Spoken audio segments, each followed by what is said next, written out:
Nous allons aborder aujourd'hui le sujet de ChatGPT Générative AI sur un format de 45 minutes environ, 4 temps sur ce webinaire. Nous aborderons d'abord le fonctionnement et les limites de ces solutions. Nous présenterons ensuite des exemples très concrets de mise en œuvre et je prendrai quelques minutes en fin de ce webinaire pour vous parler du certificat marketing digital. Et bien évidemment, n'hésitez pas à nous poser vos questions dans le chat qui est à votre disposition. Posez les questions au fil de l'eau, nous y répondrons soit effectivement en direct si elles sont contextuelles au sujet, soit en fin de parcours.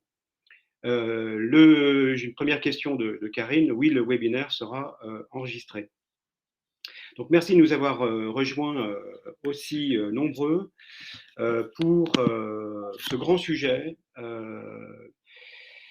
L'année 2023 que nous venons de commencer a été marquée par la surprise créée par OpenAI, qui a lancé 3 solutions de générative AI. Une solution textuelle, ChatGPT, dont tout le monde connaît aujourd'hui l'existence, qui a été intégrée depuis dans la solution Bing de Microsoft. Une solution de traitement d'image, DALL-E 2, et une solution de traitement de la voix. Ce lancement grand public, et j'insiste sur le terme grand public, je pense qu'il a raison d'être, Marc, on en reparlera, bien évidemment a des conséquences importantes. D'une part, c'est l'IA, et l'IA générative en particulier, considérée par exemple par le cabinet McKinsey comme une technologie de rupture, à l'équivalent de l'arrivée de l'électricité ou de l'Internet. On voit bien qu'il y a eu immédiatement en fait un usage massif. ChatGPT a passé la barre des 100 millions d'utilisateurs 2 mois après son lancement, qui était en novembre 2022. Fin janvier 2023, 100 millions d'utilisateurs, la plus rapide croissance de l'histoire du digital. Et on devine déjà les impacts majeurs que vont avoir ces technologies sur la société en général. On voit bien aujourd'hui qu'on est sur une évolution très rapide.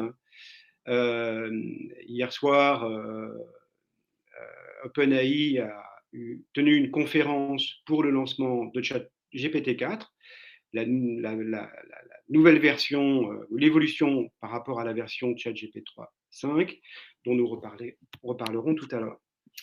Alors, on est dans un moment assez particulier, je dirais, du marché, parce que tout ça est très, très nouveau. On est entre la fascination qu'on peut avoir pour ces solutions. À titre d'exemple, je vous mets ici une réalisation d'outpainting qui a été faite par l'agence Ogilvy Paris à partir de la solution DALL-E, ou à partir du tableau de la laitière de Vermeer, qui incarne, je dirais, la laitière, de la marque Nestlé. On va imaginer ce qui pourrait exister autour du tableau. Et vous voyez la réalisation très bluffante qui a été produite par ces technologies de génération d'images. On est bien évidemment entre fascination et frayeur. Gros débats sont déjà lancés sur un grand nombre de sujets, le risque de manipulation de masse, l'impact sur le monde de l'enseignement, sur l'impact sur le monde de l'emploi. Et ce sont ces 2 sujets que nous allons aborder aujourd'hui avec 2 invités qui sont des intervenants du certificat marketing digital. Marc Atala. Marc est un franco-canadien, spécialiste de l'IA depuis de très nombreuses années, et il intervient actuellement dans le cadre de la structure Predicity qu'il a fondée pour accompagner des grandes structures sur la mise en œuvre de solutions d'AI. Cyril Denain, directeur associé chez Brainsonic. Cyril, on se connaît depuis très longtemps, ancien journaliste, homme de texte, de rédaction, donc c'est important quand même dans cette présentation. Et aujourd'hui, directeur associé chez Brainsonic, mettant en œuvre de nombreuses campagnes pour de nombreux clients, souvent de renom, et qui a bien évidemment des problématiques importantes de production de contenu. Cyril, Marc, bonjour à vous et merci d'être avec nous pour cette présentation. Bonjour, on va tout de suite rentrer dans un premier volet en fait, de ce webinaire. C'est quand on parle de ChatGPT et des génératives AI, il me paraît important de bien comprendre le fonctionnement et les limites. Je reprendrai tout de suite pour peut-être donner la parole à Marc. Une remarque qui a été faite par Yann Lanquin, qui est scientifique français, de renom maintenant, puisqu'il est considéré d'ailleurs comme étant un des pères du machine learning, qui est aujourd'hui responsable de tout ce qui est développement AI chez Meta, et qui disait dernièrement, d'un point de vue scientifique, ChatGPT n'est pas particulièrement une avancée intéressante. Marc, quel est ton point de vue sur le sujet ? Alors, bonjour à tous déjà. D'un point de vue technique, il a raison.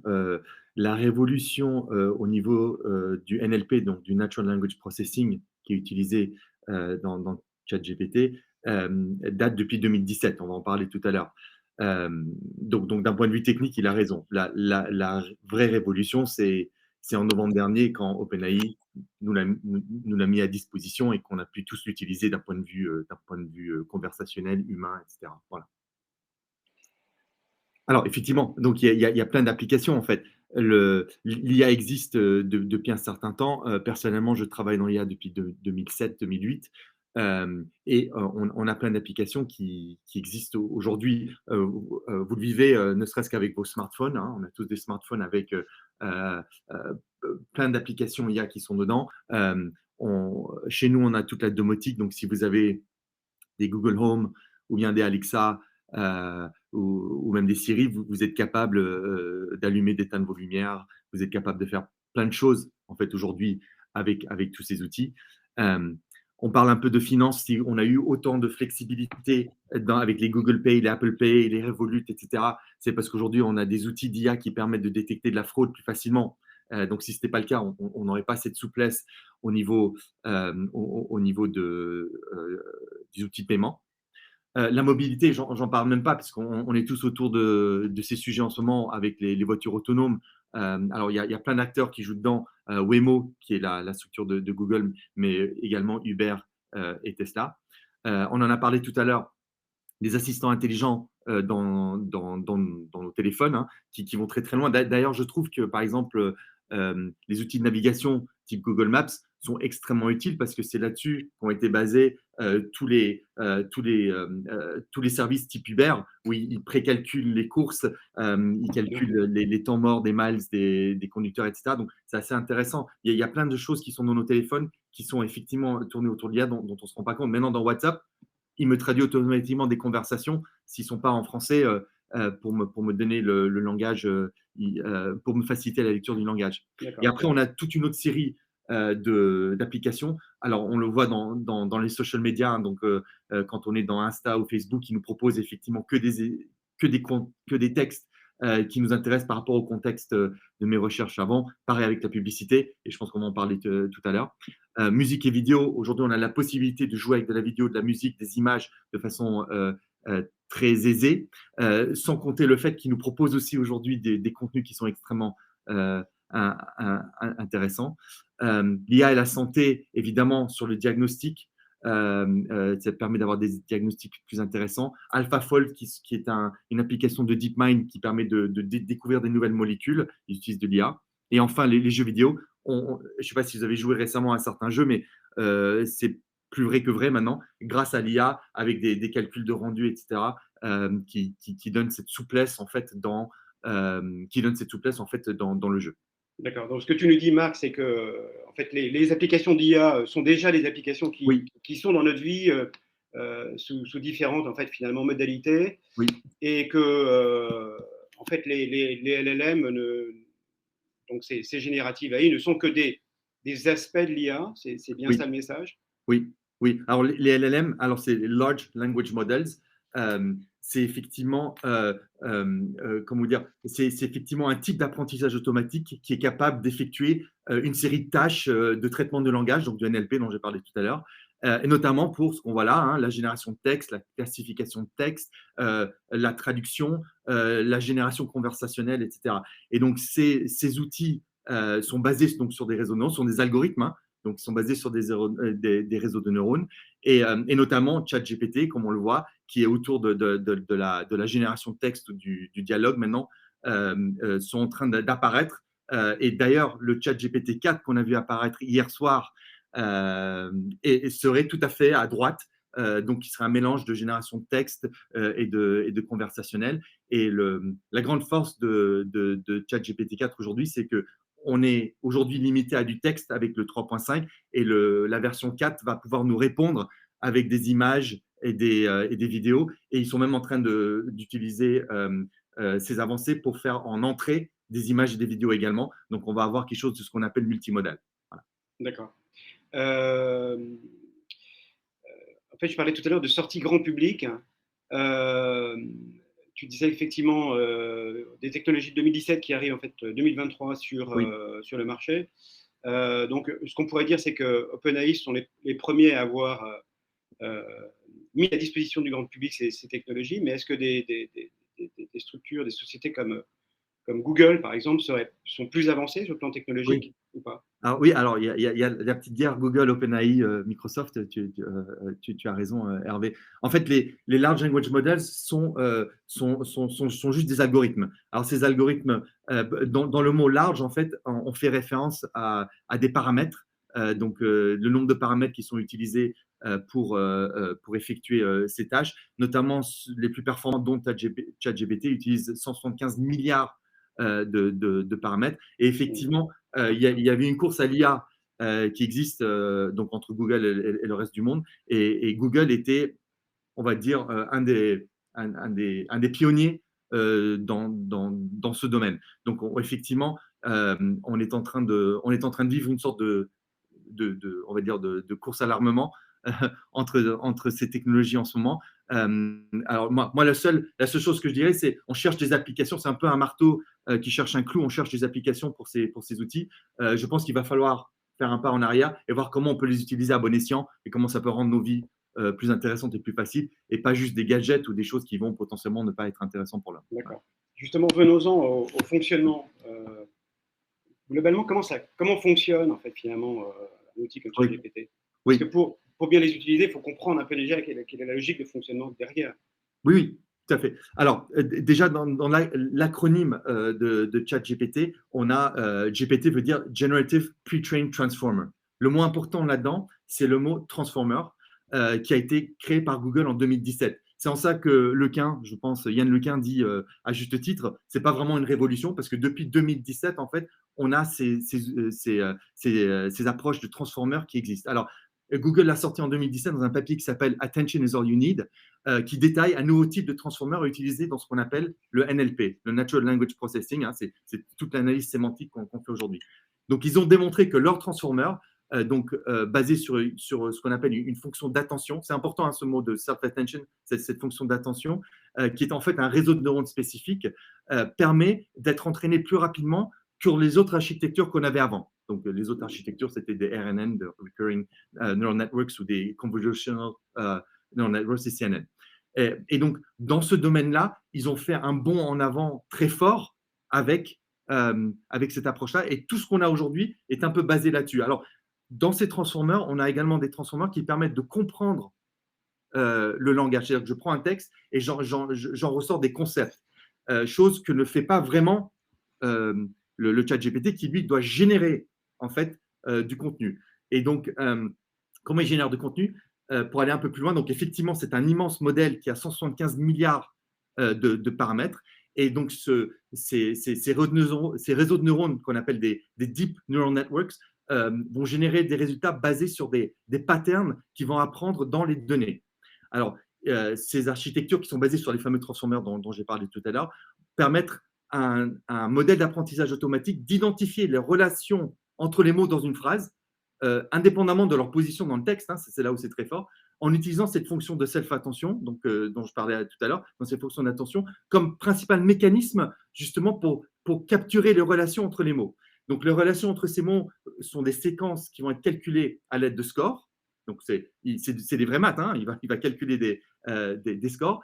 Grâce à ces scores d'attention qui vont représenter l'importance du mot par rapport aux autres mots dans la séquence de texte. Et donc, ce modèle qui utilise ces fonctions d'attention va calculer une somme pondérée pour une séquence déterminée et déterminer dynamiquement quels mots quels mots sont plus pertinents dans la séquence des mots qu'ils vont produire. Donc, c'est vraiment une approche syntaxique de dire quel est le prochain mot que je dois mettre dans la phrase pour que ce soit pertinent. D'accord. Donc, c'est une approche assez probabiliste. C'est quel est le mot le plus probable après tel autre mot. C'est ça, sauf que là, au lieu de une probabilité, c'est les réseaux de neurones qui vont travailler. Mais c'est ça. Ouais. Bon, on a dénoncé ChatGPT en disant ChatGPT, c'est un beau parleur, c'est un perroquet idiot. Est-ce qu'on pourrait aller jusque-là en disant, parce que pour moi, quand j'entends ça, je me dis, il n'y a pas d'intelligence derrière. Alors, je pense que le gros problème avec l'acronyme intelligence artificielle, IA, c'est le mot intelligence, parce que ça nous fait peur, etc. La réalité, c'est que c'est un robot qui est entraîné pour créer du texte. Et ce texte-là est créé avec la pertinence du prochain mot qui doit apparaître dans la phrase. Alors, la grande force de ces outils, c'est qu'il y a l'approche contextuelle. Il va prendre en compte tout ce qui est écrit dans la question et tout ce qui s'est passé avant dans le dialogue pour permettre d'apporter une réponse plus pertinente. Mais tu as raison, il peut mentir. Alors, moi, ce qu'on appelle mentir, c'est qu'il peut créer du texte, générer du texte. Si je cherche Hervé Druez avec un ChatGPT et je lui demande de me donner des références, il va même me créer des liens dans ChatGPT 3.5 qui n'existent pas. Ce qui n'est pas forcément le cas dans le 4, mais ils sont en train de corriger. Une question qui me paraît importante, c'est, je pense qu'on est nombreux ici à avoir utilisé ChatGPT. ChatGPT donc fonctionne à partir de requêtes qu'on appelle des prompts. Oui. Ce qu'on voit, c'est que c'est pas si facile que ça d'obtenir en fait finalement des réponses pertinentes. Je viens sur les problématiques qu'on peut avoir, mais bon, on a beaucoup de réponses qui sont relativement bluffantes, me semble-t-il, mais on voit bien que c'est pas si facile que ça de requêter l'outil. Donc aujourd'hui, il y a une question qui est posée, c'est certains défendent l'idée qu'il faudra demain des ingénieurs prompts, des gens qui sont formés, qui sont des sachants sur le prompt. Je connais ta position, Cyril, sur le sujet. Tu peux l'exprimer tout de suite. Je vois déjà apparaître sur le web des gens qui nous font des articles sur quels sont les meilleurs prompts en SEO, en rédaction, pour gagner du temps en web marketing. Il y a un site qui s'appelle PromptBase, qui permet de récupérer, donc c'est payant, mais ça permet de récupérer des prompts. Comment générer telle image? Eh bien, si vous voulez avoir le prompt qui correspond, je vous la vends à $1,99. Donc, quel est votre avis sur faudra-t-il demain effectivement des gens qui sauront interagir avec ces nouveaux outils ou pas? Alors, je peux répondre rapidement et Cyril, je te laisse. Oui, Cyril, vas-y, Marc. Alors, on est parti sur le prompt parce qu'on est parti du principe qu'on est sur un échange conversationnel avec un outil. Il ne faut pas oublier que ces outils-là sont vendus également sous forme d'API, donc on va pouvoir les requêter autrement. Nous, typiquement, dans ce que je fais, quand on travaille dans la beauté, j'utilise ces modèles pré-entraînés pour faire un transfer learning sur le monde de la beauté, pour extraire des informations qui sont spécifiques au monde de la cosmétique et de la beauté. Donc là, effectivement, quand je suis dans le monde conversationnel, le seul point de départ qu'a le robot pour comprendre ce que je suis en train de dire, c'est effectivement le prompt et la façon dont je pose la question, parce que c'est un robot syntaxique. Donc, il va prendre tous les mots que j'ai mis dans mon prompt pour me ressortir une réponse contextuelle la plus intéressante possible. Donc, en effet, le prompt est extrêmement important pour avoir une bonne réponse. Alors, est-ce qu'on va aller jusqu'à faire des formations de prompt? Peut-être, ou bien on va appeler des gens comme Cyril pour nous écrire les textes correctement. Mais enfin, je te laisse intervenir, là, Cyril. Alors, en effet, je pense qu'il y a un peu de confusion sur cette histoire du prompt. Parce qu'on est dans cette période d'effervescence où tout le monde fait son éducation sur, voilà, où on se passe sous le manteau les meilleurs prompts, comme si on se passait les baguettes magiques d'Harry Potter. Voilà, c'est un peu, je pense ça va se calmer tout seul. D'ailleurs, ce qu'on dit là, ça vaut pour ChatGPT, comme ça vaut pour du mid-journée, hein, pour de la génération de visuels. C'est vrai que oui, il y a un certain nombre de choses qu'il faut connaître sur comment bien paramétrer un prompt, etc. Euh, mais finalement, faire un bon prompt, ça revient à faire un bon brief, hein, fondamentalement. Exactement. Cela dit, je suis assez bien placé pour savoir que c'est pas une qualité très fréquente.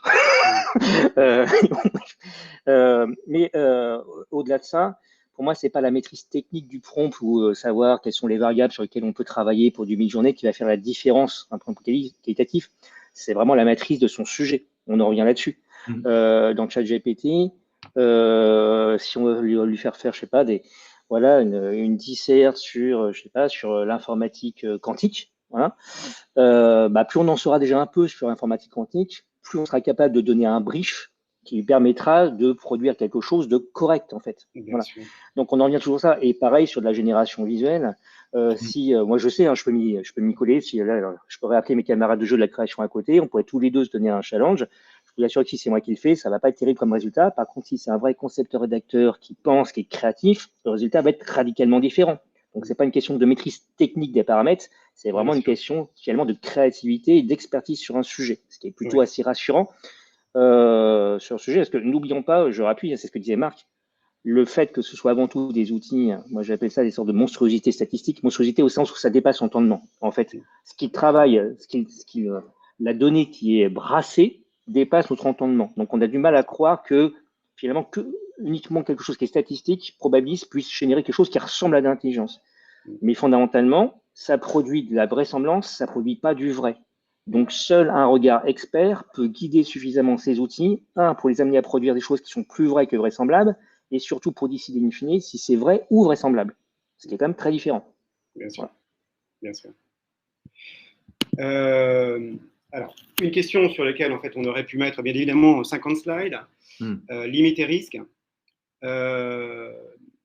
Prendre quand même deux exemples. Hein, je dirais vécu, c'est aujourd'hui quand je demande à ChatGPT, donc là c'est un peu le petit clin d'œil, hein, mais sur la version 3.5, hein, comment se porte la reine d'Angleterre, pour lui, elle est toujours vivante. La guerre en Ukraine n'a pas eu lieu. Donc on voit bien effectivement aujourd'hui la problématique déjà forte de base de connaissances. Et d'ailleurs, il y avait une remarque très pertinente, une question très pertinente, ou remarque très pertinente sur ce sujet. On voit bien que ces outils sont quand même dépendants de la qualité de la base de connaissances qui est derrière. Oui. Oui. Et puis deuxième chose, c'est la problématique des erreurs et hallucinations. Alors je peux vous montrer, une petite expérience personnelle, hein, quand je demande quels sont les exemples intéressants d'utilisation de ChatGPT par les entreprises de la mode en donnant leur nom, les liens vers les sources et en précisant l'année de réalisation de l'opération, j'ai des réponses. Le problème, c'est que tous les liens sont en erreur 404. Et quand je vérifie en fait l'information via le moteur de recherche Google, toutes les informations me semblent fausses. Et donc là, j'ai quelque chose qui est très beau, très bien rédigé, qui est complètement faux. Alors, et donc, on en est où de ça? Et est-ce que ça va évoluer? Parce que, je dirais, il y a quand même des limites flagrantes aux outils aujourd'hui qui peuvent, je dirais, nous donner l'illusion d'apporter des bonnes réponses dans un grand nombre de cas, mais qui peuvent nous donner des réponses complètement fausses, ou pire, glisser dans des réponses à 99% justes, le petit pourcent de faux qui fait toute la différence. Oui. Alors, on pourrait avoir toute une session sur comment créer des modèles justes. Je rappelle qu'un modèle, c'est un algorithme qui est appliqué à des données et on sort un modèle. Donc, effectivement, la base de tout, ce sont les données. S'il y a un biais dans les données, il y aura un biais dans le modèle. Donc, en effet, si on limite notre base de connaissances à septembre 2021, il est impossible que l'outil nous donne une réponse sur des faits qui se passeraient après, premièrement. Deuxièmement, si dans mes données, j'ai des biais, par exemple, je n'ai entraîné que mon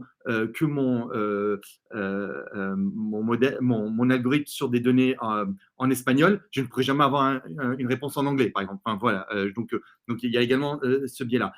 Les hallucinations, etc., c'est de par la construction de l'algorithme. Comme j'ai dit tout à l'heure, hein, on l'a expliqué, alors j'ai expliqué très rapidement, mais l'algorithme calcule, grâce à une fonction d'attention, le meilleur score du mot à mettre dans la syntaxe de la phrase qu'il est en train de créer. Donc, du coup, cette syntaxe peut être totalement juste d'un point de vue langage syntaxique, mais ne peut vouloir rien dire d'un point de vue métier, notamment pour un lien. Donc, c'est pour ça, Hervé, que tu récupères des fausses informations. Maintenant, évidemment, dans le chat GPT-4, ils vont corriger tout ça, je pense, en mettant des éléments contextuels avec des vraies références. Ils vont se revérifier autour de ça. Mais ça n'a rien à voir avec le modèle en soi. C'est plutôt le logiciel dans lequel il va être inséré qui va faire ces contrôles-là pour le permettre d'être plus juste. D'un point de vue purement technique, le modèle va toujours produire, va toujours générer et va créer des textes tels qu'on lui demande de les créer. Oui. Bien évidemment, si ChatGPT-4, a priori, devrait avoir des taux d'erreur inférieurs. Je reprends quand même une citation de Sam Altman, que je trouvais intéressante et qu'il a confirmé hier. Donc là, c'était un message du 11 décembre 2022, un tweet, dans lequel il disait ce serait une erreur de s'appuyer sur ChatGPT pour des choses qui soient réellement importantes. Oui. Donc là, je reviens peut-être sur ce que disait Cyril tout à l'heure, sur l'importance en fait finalement de l'expertise, hein, du sachant qui est derrière la requête, afin effectivement de pouvoir utiliser ces outils correctement. Oui. Mais d'ailleurs, il l'a redit, Hervé. Sam Altman l'a redit récemment d'ailleurs. Hein, il a dit attention, c'est des générateurs de texte, il faut faire attention. Et d'ailleurs, juste petite anecdote assez marrante, quelqu'un lui a dit comment est-ce que vous allez monétiser votre nouvel outil? Et Altman a répondu je vais attendre que ChatGPT devienne plus intelligent et je lui poserai la question le moment venu. Alors, un gros sujet, c'est l'impact sur le search. Comment voyez-vous l'impact sur le search? Est-ce qu'on est sur la fin du modèle des moteurs de recherche traditionnels, Google, en situation monopolistique depuis 20 ans? Moi, j'avoue que je me ravis un peu que Google soit bousculé, je vais être honnête. Est-ce qu'on va vers la génération des moteurs de réponse? Bon, voilà, on n'a plus 10 réponses par défaut sur une SERP, mais on a une réponse unique qui pose bien évidemment question. Est-ce qu'on va avoir une coexistence des deux modèles? C'est ce que fait Bing aujourd'hui sur son interface. Quels sont les impacts à court terme sur tout ce qui est SEO, SEA? Comment vous voyez ces deux sujets? Cyril? Répondre là-dessus, parce qu'en effet, il y a plusieurs sujets qui se posent. D'abord, pas oublier l'histoire récente, hein, finalement. Le côté moteur de réponse versus moteur de recherche, c'est finalement la version jusque boutiste de ce qui était déjà engagé avec les feature snippets, les extraits valorisés en français. On avait déjà vu, hein, quand on pose une question, qu'on a le droit à une sorte de fac dynamique multisourcée qui faisait descendre très bas les résultats organiques classiques. Bon, là, c'est vraiment, là, c'est encore un cran beaucoup plus loin parce qu'on dit que finalement, je vais poser une question, je vais avoir un résumé, j'aurai 3, 4, maximum peut-être 5 sources associées, mais plutôt dans ce modèle-là. Il y a d'autres startups qui sont sur ce sujet-là. On est à peu près sur les mêmes UX à chaque fois, en fait, fondamentalement. Ce qui pose des questions pour les gens qui consomment comme pour ceux qui produisent. C'est-à-dire pour ceux qui produisent, par exemple, on est une marque, on veut être référencé, ça va poser la question un peu comme on l'a sur la position 0, de dire est-ce que c'est vraiment intéressant de se battre pour être reconnu comme une marque suffisamment autoritaire sur un sujet donné pour être vu comme une source éligible à la production de ce résumé? Parce que est-ce que derrière ça va cliquer ou est-ce que je vais être mentionné? Enfin, c'est quoi l'attribution marque qui va avec le fait d'être rentré dans ce corpus-là? C'est pas si évident que ça, hein, la réponse fondamentalement. Donc ça pose ces questions-là. D'un point de vue du consommateur, ça pose en effet, on sait que quand même, en effet, fournir une réponse prête à l'emploi, oui, c'est quelque chose qui est très efficace. Le vocal n'a pas pris tant que ça. Là, on pourrait se dire, là, on peut avoir un saut qui en effet change les us et coutumes de la recherche. Après, je sais que tout le monde est très impatient en ce moment de voir un petit peu la position de Google remise en cause. En plus, ils sont dans une mauvaise passe sur plein d'autres sujets. Moi, je suis assez pragmatique là-dessus. Je pense que pour qu'un Microsoft Bing se retrouve, on va dire, sur une part de marché beaucoup plus importante qu'elle ne l'est aujourd'hui, il y a quand même beaucoup de choses à déloger. Je suis pas sûr que l'effet IA suffise, très sincèrement. Voilà. Je suis pas sûr que l'IA suffise. Je pense qu'il y a quand même une inertie qui va être assez forte. Après, il y avait d'autres questions que ça posait. Je remonte sur une question qui était posée par Hugues, là, justement, en disant, et qui est une vraie question sur, en utilisation SEO, quid d'une pénalité sur les contenus créés par l'IA. Alors, il y a plusieurs messages qui se veulent un peu rassurants là-dessus. D'abord, il y a Google qui dit, vous inquiétez pas, je vais continuer à vous apporter du trafic. Ils ont intérêt parce que tout le modèle tient quand même là-dessus. Donc, si ça marche plus, c'est un problématique. Après, il y a c'est la course, le chat et la souris. C'est que vous savez que dans les dernières mises à jour des algorithmes Google, le Helpful, le Content Update, il y a déjà cette promesse de valoriser d'abord des contenus originaux, inédits, etc. Mais ce qu'on constate aussi, c'est qu'aujourd'hui, les outils qui sont sur le marché, qui sont censés supposer, moi j'en ai essayé beaucoup, à détecter des contenus faits par l'IA, ils génèrent énormément de faux positifs. Voilà. Et pour info, OpenAI eux-mêmes ont un outil sur le sujet qu'ils avouent est eux-mêmes très imparfait. Donc je reste quand même perplexe aussi sur la capacité, en tout cas à court terme, de faire vraiment le tri entre des contenus IA, des contenus humains, sachant qu'on va aussi avoir beaucoup de contenus hybrides, fondamentalement. Des contenus dont la trame, par exemple, aura été générée par IA, mais où la rédaction aura été épaissie par un être humain. Donc entre les deux, ça va être un petit peu complexe à discerner. Très sincèrement. Et d'ailleurs, il y a une question qu'on peut se poser aujourd'hui, c'est est-ce que le fameux test de Turing, j'ai l'impression qu'il est craqué depuis longtemps. Oui, il est un peu craqué. Oui, c'est-à-dire qu'aujourd'hui, le test de Turing, c'est comment effectivement on peut reconnaître en fait un humain d'une intelligence artificielle. Je sais que sur certains logiciels de détection d'AI, par exemple, des textes de Proust ont été considérés comme probablement créés par l'intelligence artificielle. Oui. Donc on voit la difficulté qu'on va avoir de toute façon à terme de la seule solution, il y a sûr, parce que là pour le moment, toutes ces détections de faux, contenu IA ou pas, reposent en effet sur le fait d'essayer de voir statistiquement des mots qui reviennent plus fréquemment dans ce qui est généré par un lien. La formule idéale serait une sorte de watermark, quasiment une distribution de mots, mais ça suppose d'avoir des textes d'une certaine longueur pour finalement essayer d'aller placer des mots qui sont des chiffres fondamentalement pour l'IA et qui permettraient de, comme en stégaноgraphie, je sais pas quoi, le système de mettre un code finalement dans le texte, comme on met un code dans une image. Il y a ce genre de choses. Marc, tu voulais rebondir sur ce sujet-là du search? Non, mais je suis d'accord avec toi. Je pense qu'il faut prendre avec des pincettes. Je crois qu'à terme, parce qu'ils évoluent très très vite et qu'il y a beaucoup d'argent investi là-dedans, je crois qu'à terme, les modèles vont être totalement mélangés. C'est-à-dire qu'on va avoir un moteur de réponse et ce sera soit on peut parler de coexistence de deux modèles, soit tout sera intégré dans un même outil. Bon, c'est mon avis, on verra vers ce ça va. Si on passe en fait de la question, je dirais, quels sont ces outils et comment fonctionnent-ils, quand on vient en fait finalement à la logique d'utilisation. Donc, toi Cyril, vous avez en fait chez Panasonic une expérience déjà concrète de l'utilisation de ces outils. Ouais. Comment les utilise-t-on dans une entreprise, dans des problématiques, je dirais, qui sont posées par d'autres clients, qui sont des problématiques de... Oui, qui sont des problématiques très concrètes. Je vais vous montrer deux exemples à l'appui. Je prends la main sur la diffusion des slides. Hervé, si ça marche bien, tu me dis de ton côté, ça marche. On va prendre un exemple production textuelle et un autre production visuelle. Sur la production textuelle, il faut aussi redire quelque chose, c'est que... Alors, je trouve personnellement plus spectaculaire ce qu'on fait du côté de la génération visuelle que de la génération textuelle, même si un ChatGPT reste impressionnant. Pourquoi? Parce que pour les gens qui bossent en SEO, on sait qu'on a déjà beaucoup d'outils qui font déjà des choses assez impressionnantes en termes de génération de texte. Ce que change ChatGPT, c'est qu'on se retrouve dans un outil unique pour faire beaucoup de choses. Je vais vous montrer ça tout de suite, et aussi avec une continuité dialoguée. Puisque quand je parle avec ChatGPT, on a une fenêtre contextuelle d'environ, on parle de token, on va dire 3000 mots à peu près. Je crois que sur la dernière version, on en parlait avec Marc juste avant, on parle d'une fenêtre contextuelle qui pourrait avoisiner les 25 000 mots. C'est-à-dire que si vous commencez à lui parler, vous faites une blague, 20 000 mots plus tard, il se souviendra de la blague, il sera capable peut-être de la remettre en contexte. Donc ça fait une sacrée continuité dialoguée, fondamentalement.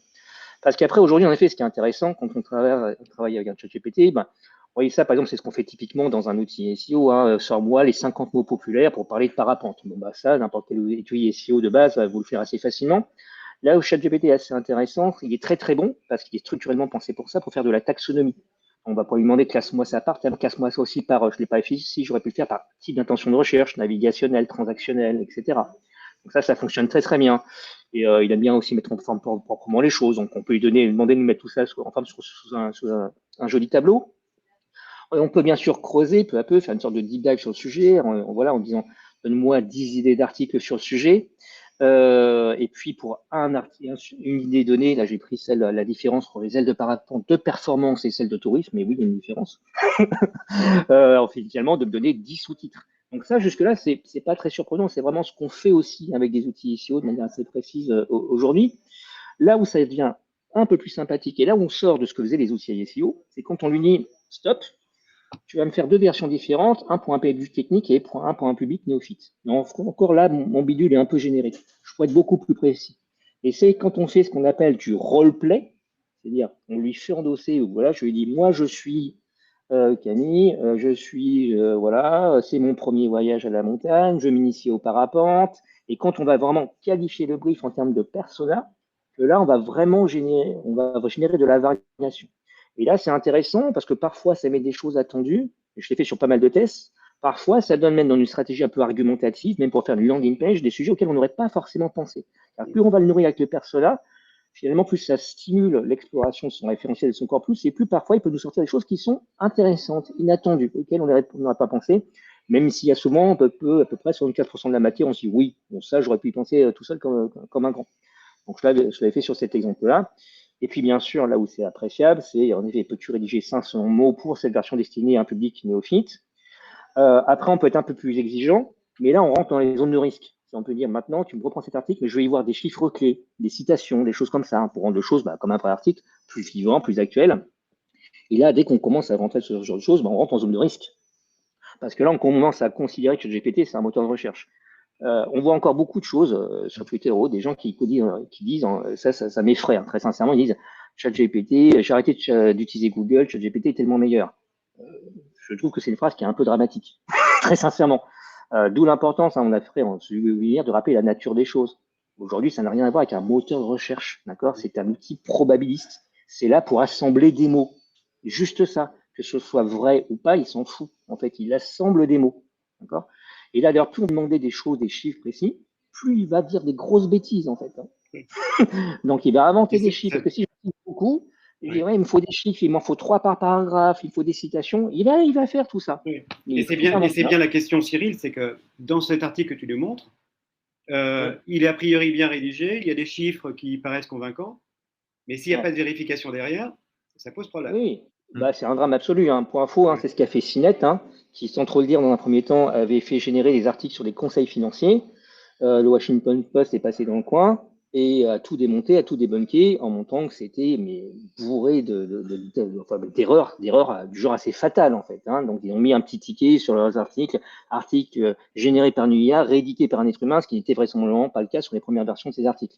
Donc voilà où ça emmène. Il faut bien le garder en tête. Hein. Oui, avec aussi un point supplémentaire à mettre en avant, qui correspond en fait d'ailleurs à la remarque que vient de faire Christophe à l'instant sur le chat, c'est que sur des articles comme ça, on n'a plus aucune source de provenance. Et quand on lui demande les sources, à chaque fois, on a le droit à la réponse classique chez GPT. Je ne suis pas là pour donner des ressources, je suis un modèle de données entraîné, etc. Donc, grosso modo, il nous renvoie à son Goubi-Boulga. Je l'ai pris comme ça avec sa base. Et puis, deuxième point, c'est du coup, je ne peux même pas cliquer sur les sources pour aller vérifier l'information. Non. Donc là, on atteint vraiment les limites. Et il est bien sûr que si je fais un copier-coller et que je publie directement ça, je prends un risque en termes d'intégrité informationnelle qui est absolument monstrueux. Oui, voilà. monstrueux. Par contre, après, c'est là où il est très bon quand même. Hein, je revenais tout ce qui est résumé. C'est clair, faut voir faire des résumés. Je suis sûr qu'il y a parmi les gens qui nous écoutent des gens qui utilisent Notion, un outil qui est pas mal installé. Il y a de l'IA maintenant intégré dans Notion, qui est très pratique pour générer des résumés, des métadescriptions, générer. C'est vrai que quand on fait, par exemple, beaucoup de posts sociaux sur un même sujet, à un moment, on peut s'assécher. Ça peut être intéressant. Mais pas comme je l'ai fait là, forcément, parce que c'est encore très générique, les points que je mets là, en faisant vraiment des briefs. Imagine que je suis telle personne, avec tels us et coutumes, sur quel réseau, résume-moi cet article en, voilà. Là, on va commencer à avoir des choses qui peuvent rendre service, en fait, hein, comme disait Marc, et qui peuvent améliorer les choses en créativité ou en production. Donc voilà, je l'ai un peu dit, c'est un super synthétiseur. Moi, j'aime bien ce mot-là, c'est un synthétiseur.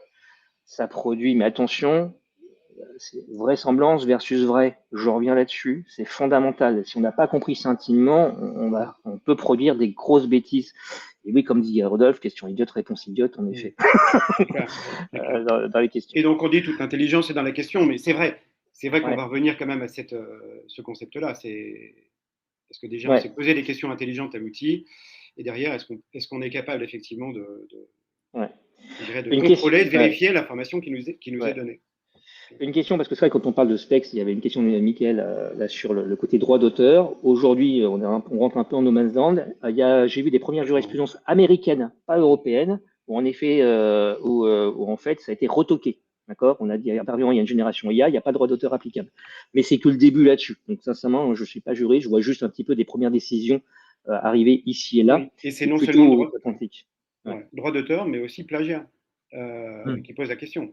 C'est-à-dire faire du comme un tel. Quand on prend Ouais. aujourd'hui Dali, voilà, générer des images façon Picasso, c'est extraordinaire. Ouais. Ça marche plutôt relativement bien. Ouais. Et j'accélère parce que je fais attention au temps, Hervé, qu'on ait un peu de temps pour Oui. les questions. Alors, ce que j'ai montré là, finalement, vous aurez compris que, par exemple, au sein de l'agence que je représente, sur les constituants édito, ChatGPT est intéressant, on a tous essayé, mais n'a pas forcément bousculé des usages qui étaient déjà assez installés, très outillés, sur la rédaction, notamment orientée ici. En revanche, sur la partie visuelle, il y a un sacré chambardement, il ne faut pas le cacher. Quand on parle de visuel, hein, je parle d'IA de type, de type selon Dali, en fait, qu'on utilise assez peu, nous on utilise beaucoup Midjourney et Stable Diffusion, très, très concrètement. Et ça permet quoi? Ben, vous savez qu'aujourd'hui, voilà, on peut avoir une bonne idée, mais après, il va falloir un temps assez long pour l'exécuter, enfin, trouver des créas, etc. Ça nous permet aujourd'hui, en effet, quasiment d'inverser le temps qu'on avait entre idéation et création et instanciation visuelle. Donc c'est très précieux pour faire des storyboards. Là, c'est des exemples réels hein, que je vous donne. Hein. Quand on fait par exemple une vidéo motion, c'est vrai que c'est toujours assez long toute cette étape de storyboarding pour un client. Bon, bah là, en effet, c'est assez prodigieux. Même un chef de projet peut être autonome lui-même pour générer en fait tout le storyboard d'une vidéo motion. Là, c'est un exemple de campagne réelle. Hein. En fait, ça c'était justement pour se moquer un petit peu des choses. Ça a été fait pour Becherel. On a dit attention aux mots. Donc voilà, quand on écrit mal, parce que c'était pour Becherel, un petit port de pêche authentique, un port avec un C, évidemment, ça ne va pas donner le même visuel qu'avec un T, mais ce qui est intéressant, c'est que c'est une campagne dont tous les visuels ont été générés, et de fait, par IA je crois, avec Midjourney, pour ne pas vous dire de bêtises sur celle-ci. On a vu les couves hein, générées par IA. D'ailleurs, ce qui était intéressant, nous, on s'est fait le jeu en interne de reproduire cette couverture ou des déclinaisons de cette couverture avec le même type de rendu. Il y a du Midjourney. Ça a été très, très rapide. En 30 minutes, on avait 10 couvertures de ce type-là. Voilà, très, très rapidement.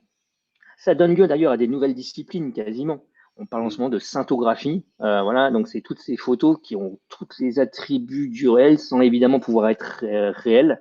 Donc ça, c'est une sorte de sous-discipline de la post-photographie avec des artistes vraiment qui s'investissent sur ce sujet. Ça va devenir réellement un art à part entière. Et puis nous là, on y croit beaucoup, beaucoup. Parce que là, je montrais des choses génériques fondamentalement. C'est d'appliquer tout ça sur des modèles d'image d'entreprise. Là, je vais prendre un cas très concret. Nous, par exemple, on travaille pour Interfell, qui est la filière professionnelle des fruits et légumes. Donc, vous imaginez qu'on a énormément de visuels, comme toute marque, plein de marques pour en avoir d'autres univers, pour une étiquette dans le sport, Leroy Merlin, bricolage.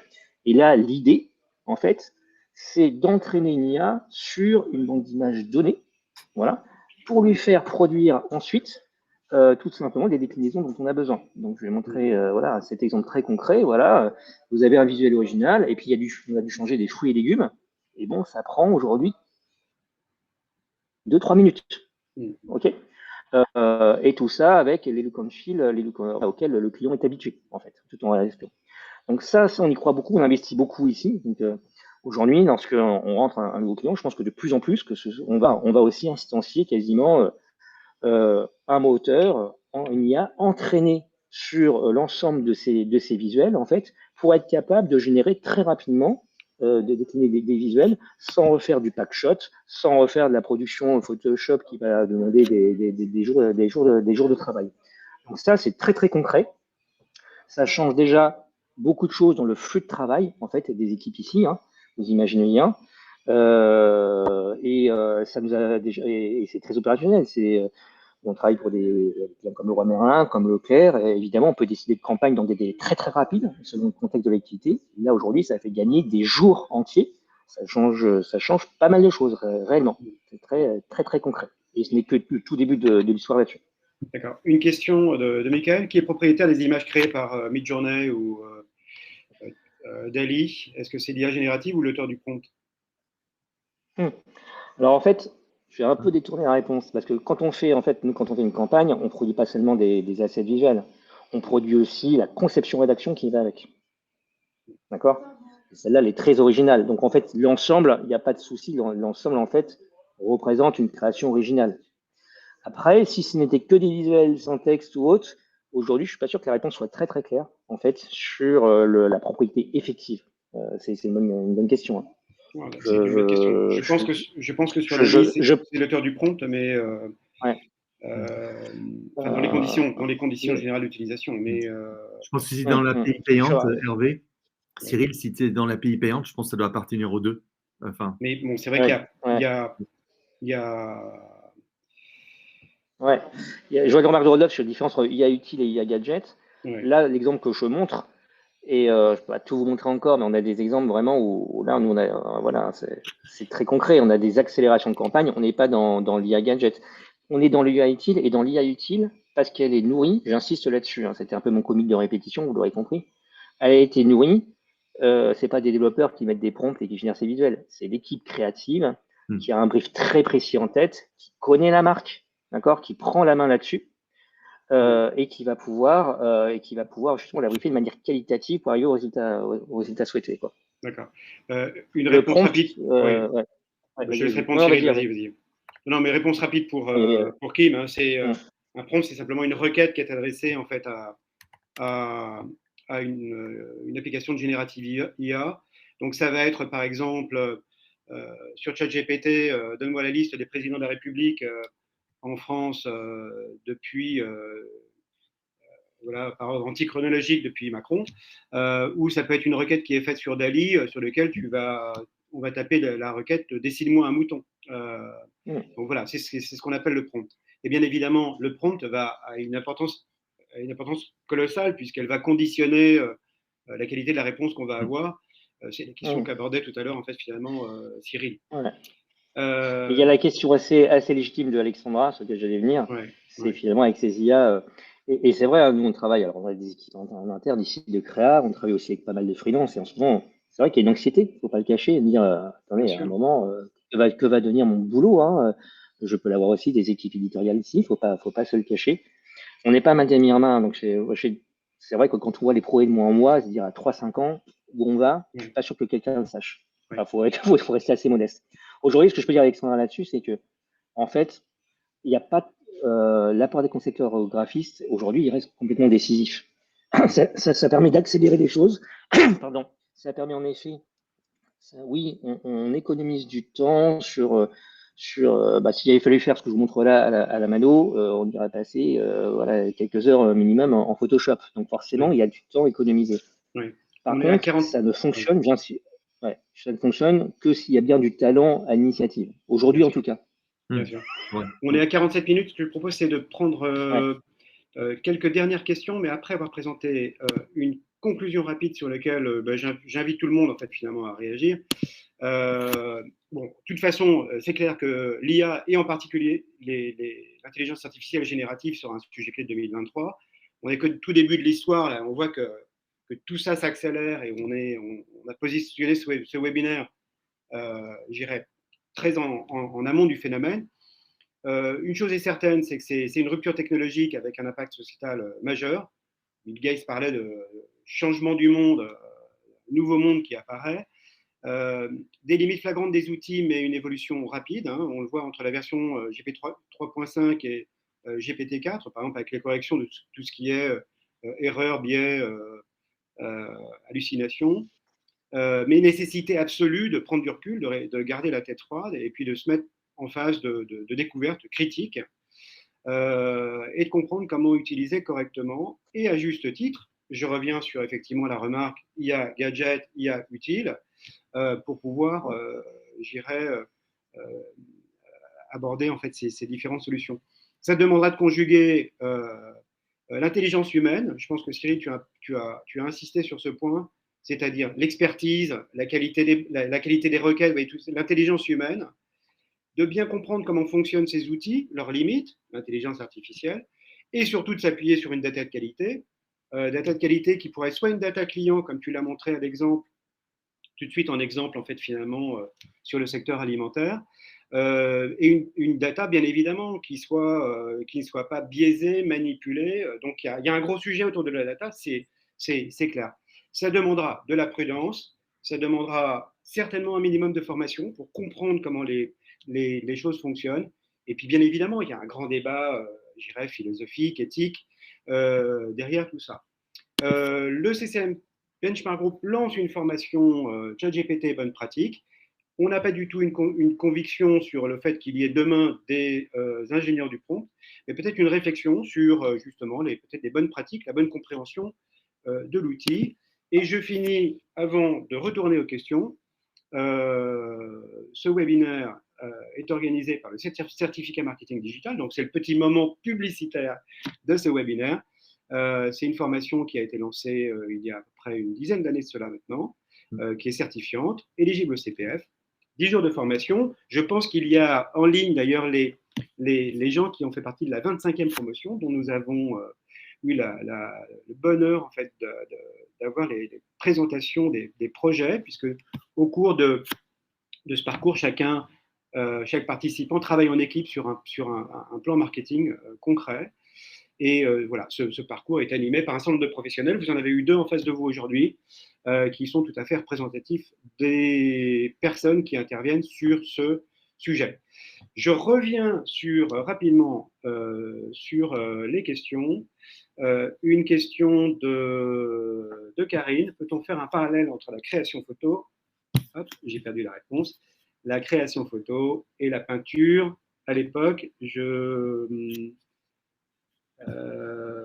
Moi, c'est pas le premier parallèle qui me vient. Ouais. Moi, je fais plus un parallèle souvent en disant, on disait, c'est vrai qu'il y a une anxiété sur le sujet. Je reconnais que je fais plus le parallèle avec ce qu'on a appelé la révolution de la cobotique, où en usine, ils ont vu un jour des bras motorisés arriver. Donc, il y a des gens qui ont perdu leur boulot, il faut reconnaître. Il y en a d'autres qui ont dû repenser leurs gestes, repenser leur valeur ajoutée pour compléter celle des bras motorisés. Il nous arrive dans les métiers de la connaissance, qui est arrivé dans les usines. Donc, on vit notre révolution de la cobotique, où il va falloir apprendre à travailler, à déplacer notre valeur ajoutée. Il y a une question de curseur qui bouge. Finalement, pour travailler, tirer le meilleur parti de ses assistants cognitifs, travailler avec eux et tout en gardant la main. Oui, j'aime bien effectivement la remarque de Rodolphe qui dit l'IA ni diable ni Dieu. Je pense que c'est peut-être intéressant comme conclusion. Et la remarque de Michael qui nous dit tester les IA génératives sera peut-être considéré comme un facteur de maturité digitale pour les entreprises. Moi, je le pense très fortement. Je pense qu'aujourd'hui, avant de dire amen ou de s'insurger contre les IA, il y a une phase effectivement d'appréhension qui va être indispensable. Ouais, ça, c'est un gros sujet. Hein. On voit bien qu'il commence à traiter les entreprises, un sujet de faut pas hésiter, il faut jouer avec, il faut tester, il faut se former pour comprendre la nature des choses. En fait, c'est ça. Avant de savoir si on va pouvoir intégrer ça dans un flux de travail, déjà, comprendre la nature des choses. On disait l'IA hallucine. Il ne faudrait pas non plus que l'être humain hallucine sur les capacités derrière, est-ce qu'il est réellement sur sa nature réelle. Donc pour ça, jouons avec. Très bien. Mais on est qu'au début là. Hein. Au début, il faut juste trouver des applications. Effectivement, on est qu'au début. D'accord. Donc Marc, le mot de la fin, c'est nous n'en sommes qu'au début. Cyril, le mot de la fin, c'est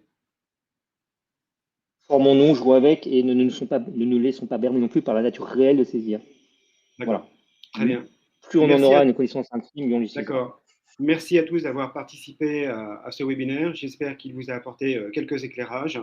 Bien évidemment, nous ne sommes qu'au début du sujet, donc il y aura encore beaucoup de choses à dire, beaucoup de sujets à aborder, peut-être de façon plus précise au fur et à mesure que nous aurons plus de retours d'expérience sur ce sujet.